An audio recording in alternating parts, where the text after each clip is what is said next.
السلام عليكم ورحمة الله وبركاته. ازيكم يا حبايبي؟ عاملين ايه؟ احنا هنعمل ب2 كيلو حليب. هنعمل جبنة. احنا فضينا اللبن، هنحطه على النار يغلي، وبعدين نعصر ليمونة ونحط عليها معلقتين خل. صناعة الجبن في البيت صح طبعا، وأفضل. الجبن الأيام دي يعني فيها شح وكده، بسبب ان هي بتتصنع باغلبيتها بزيوت نباتيه. احنا هنغلي اللبن، مجرد الغليان هنحط عليها الخل بالليمون وتطفي النار على طول مباشره يعني. خلاص هي كده جنبنت اللبن. هننزلها من على البوتاجاز ونصفيها.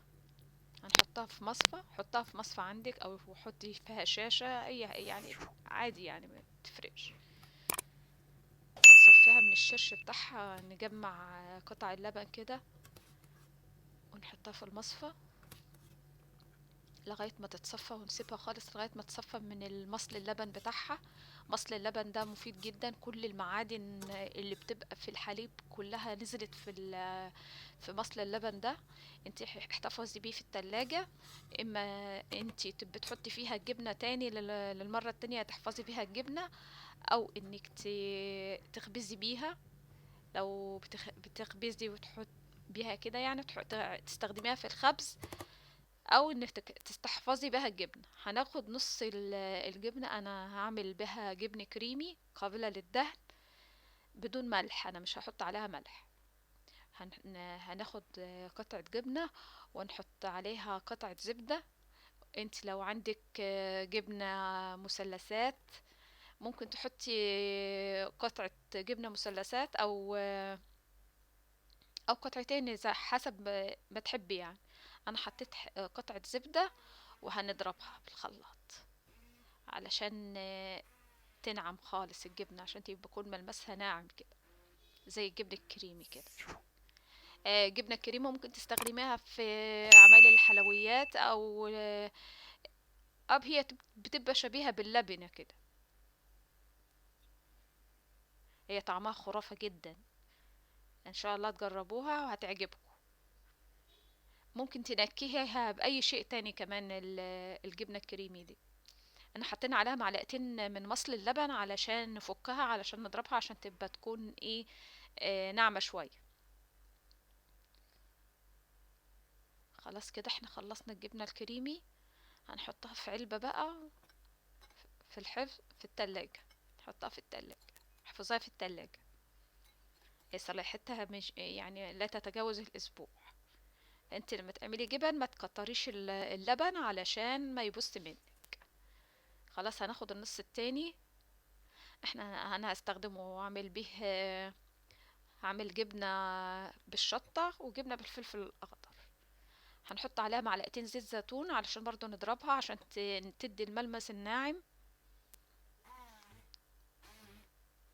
لو انت ما عندكيش هاند بلندر، ممكن تضربيها في الخلاط او كبة البصل، او بالمضرب الكهربي. خلاص كده خلصناها، هنقسمها، هنحط عليها معلقة فلفل اخضر. وبالنسبة بقى عشان انت تشكليها زي ما انت عايزة تشكليها في اي علبة عندك او اي طبق او اي حاجة يعني، تنيها بس زيت علشان لما تيجي تفضيها آه، ما تلزقش منك. خلاص هنحط شوية ملح ومعلقة الشطة وهنقلبها ونحطها في الطبق.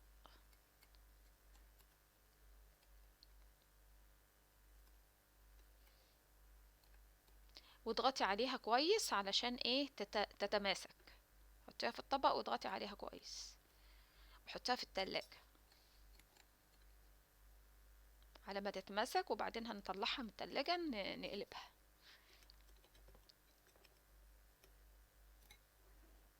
خلاص كده. هنحط على التانية فلفل اخضر، لو حابة تحطي فلفل اخضر حراق حامي يعني حطي. انا حطيت في الطبق شوية زعتر، وعلى الجبنة شوية فلفل اخضر. هنقلبها ونحطها في الطبق. بس اهم حاجة انك تدهني الطبق اللي انت هتحطي فيه الجبنة شوية زيت، علشان ما تلزقش منك، عشان لما تيجي تقلبيها تبقى سهلة بالنسبة لك. خلاص كده ضغطنا عليها، هنحفظهم في التلاجة بقى ساعة ولا حاجة، وبعدين نطلعها تاني نقلبها. شوفوا، ب2 كيلو حليب عملنا قد ايه جبنة؟ عملنا 3 انواع جبن. كده خلاص بالمنظر ده. طعمها تحفة. ان شاء الله تعجبكم، اتمنى ان هي تعجبكم، تجربوها ان شاء الله وتعجبكم. دمتم بخير، والسلام عليكم ورحمة الله وبركاته.